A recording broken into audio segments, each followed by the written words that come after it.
Very good morning to you. Thanks so much for talking to us today. I wonder what your reaction is to some of the arguments that we heard there, one of which is that AI is growing so fast that it could have a major impact on society. Do you agree with that? I think what I agree with were the two big ifs. It's if it keeps continuing to grow in this way, and if those tasks that were identified are ones that are going to have an existential threat. So I think the first thing that we need to really recognize is that AI isn't going to be able to make subjective decisions. All that we talked about in that clip was speed. And certainly, even now, AI is faster than humans. Once we know what kind of impact that they were speaking about, then I think I can give you more of an answer.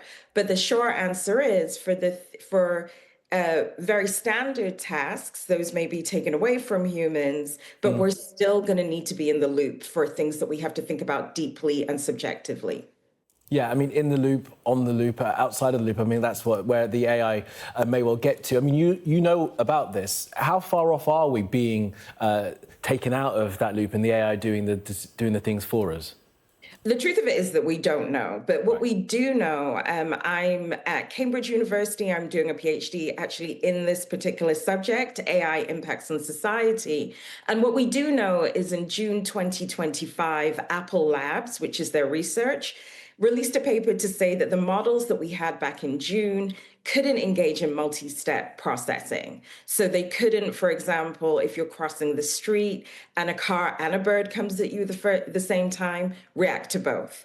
So if the projection is in 7 months that may happen, that's great. But how many birds are coming at us as we're crossing streets, and how many people can cross the street? So again, the things that it is really good at, I think, potentially will be taken away. But there are always going to have to be humans, because there are always going to be these bigger questions that require context, that require nuance, and that's just not what AI is designed for. I appreciate the sort of somber way of describing it, Mutale, but you know that there are others who think that this is coming really fast down the track and it's going to take over all of our lives. I mean, I wonder if you'll give us your sense of prediction, 5 years, 10 years, 20 years? Like, how far off are we getting to that point, that point of fear that many experts have in their minds?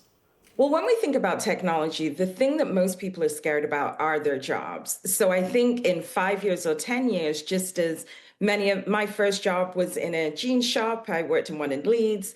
Now people aren't going to the high street, they're ordering online. So in the next 5 years or 10 years, we may see a pulling back of some of those sectors. I was in Boots the other day, I checked myself out, there wasn't a person doing that. That trend may continue. I think in the next 20 years, you may see robotic surgery, for example, happening, which would be great for surgeons who don't want to get arthritis. They can actually think about how to direct the robot as opposed to spending 12 hours on their feet doing the surgery. That might be an adaptation.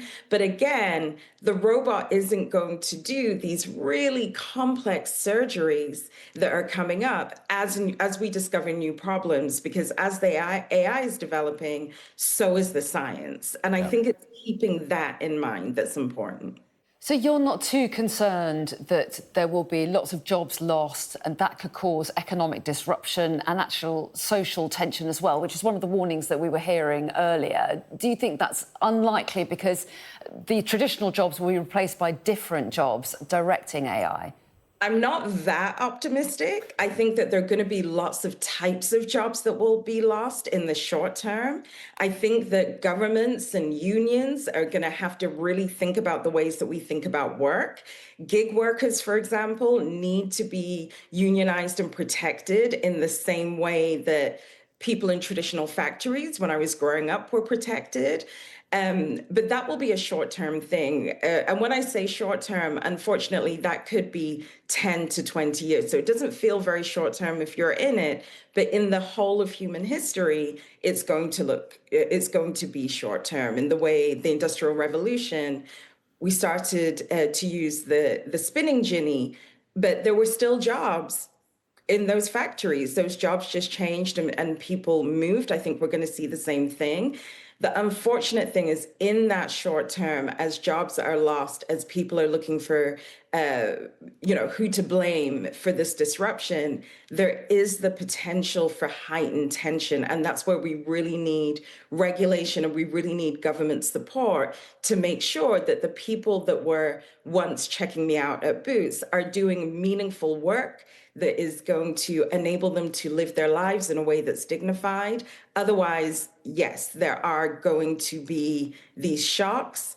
I think COVID was a really interesting analogy because it was a couple of years of mayhem. We got the vaccine that calmed down, but I would argue that we're still suffering through that. And I think AI is going to be a very similar trajectory. Absolutely fascinating. We could talk about this all day. Mutale Nkonde, we really appreciate your time, especially given the time where you are. Thanks so much. Really fascinating. Thank you, Mutale. Good morning. Bye.